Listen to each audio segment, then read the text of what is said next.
Hello, my most amazing artists, and welcome back to Art Class with Mr. Mazer. This week, we're going to read the story I Ain't Gonna Paint No More by Karen Beaumont.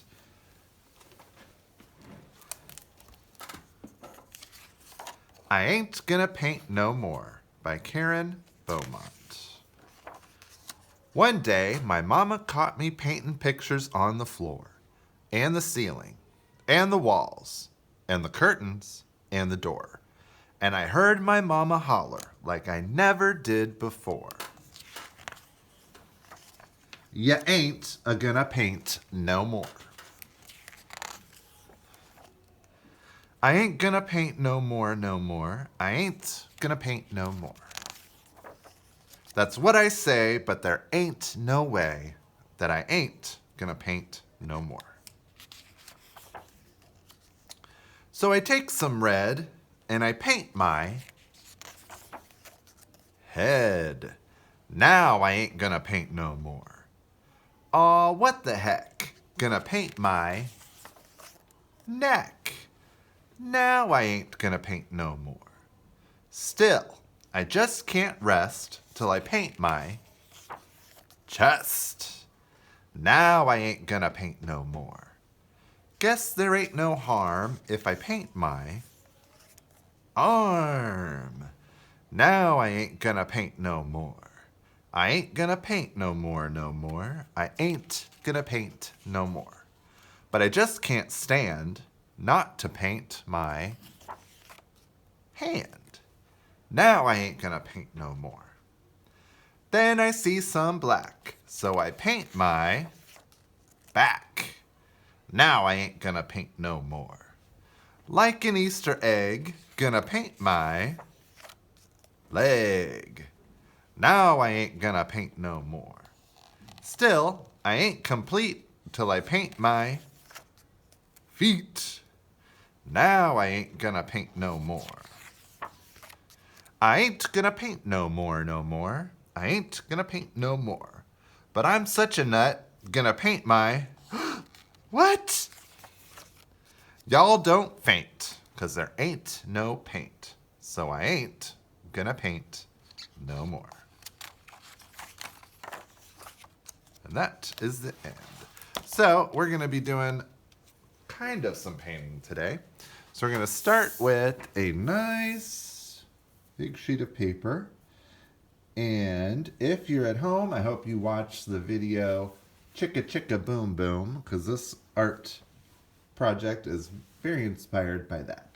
So I'm going to start with a paper and a pencil, and we're going to write the letters of the alphabet. Now we're going to do it very lightly. I'm going to start by writing my name on the back, like we always do.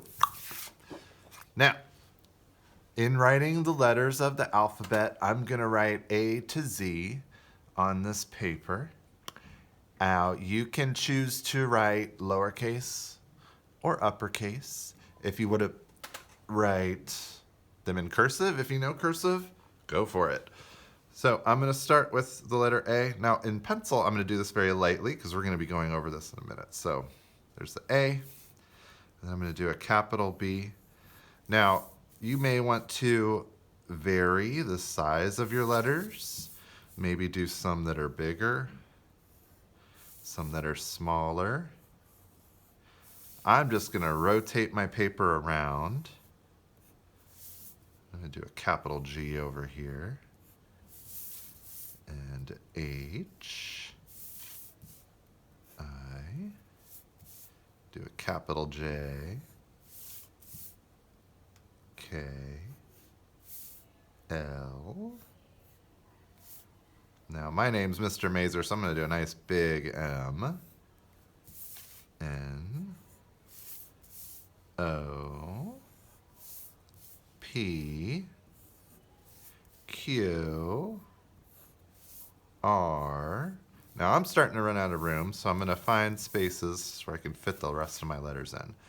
S, T, U,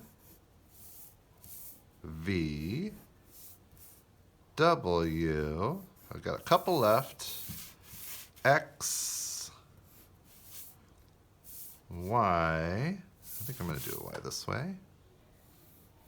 And since I have a Z in my name, I want to do a big Z. So where do I have some room? Maybe I'll do it over here. Like that. Z. There we go.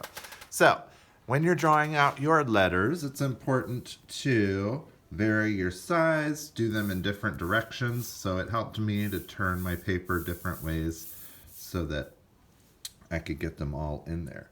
Now, once that's finished, you're going to go over those letters with something black.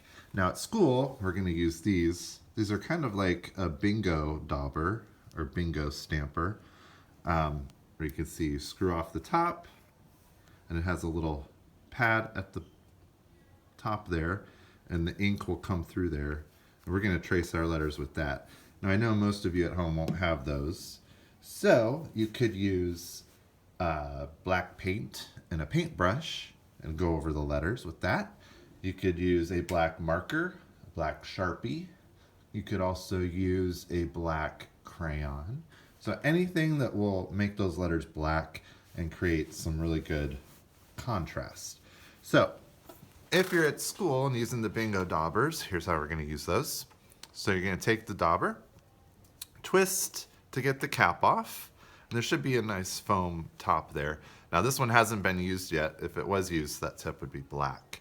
So I'm going to turn it over. Now this is plastic and soft, but you do not need to squeeze it to get the ink out. So you just need to push this against the paper and the ink will come out. So I'm going to turn it upside down.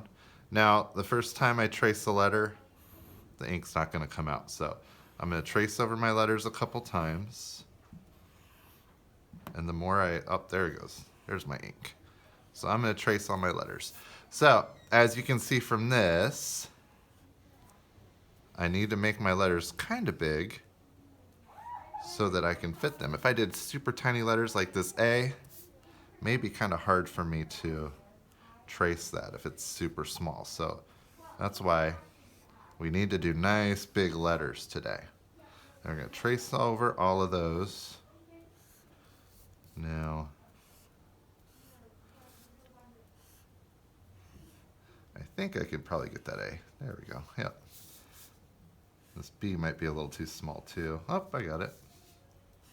There's my N, V, my nice big T. Okay. And so I'm just very gently pushing this against the paper. I don't need to push hard. I don't need to squeeze the bottle to get the ink out. All I got to do is trace over my letters, just like I'm doing. And I got to do it very carefully, take my time. If we're at school, if you're painting, you may want to pull your sleeves up.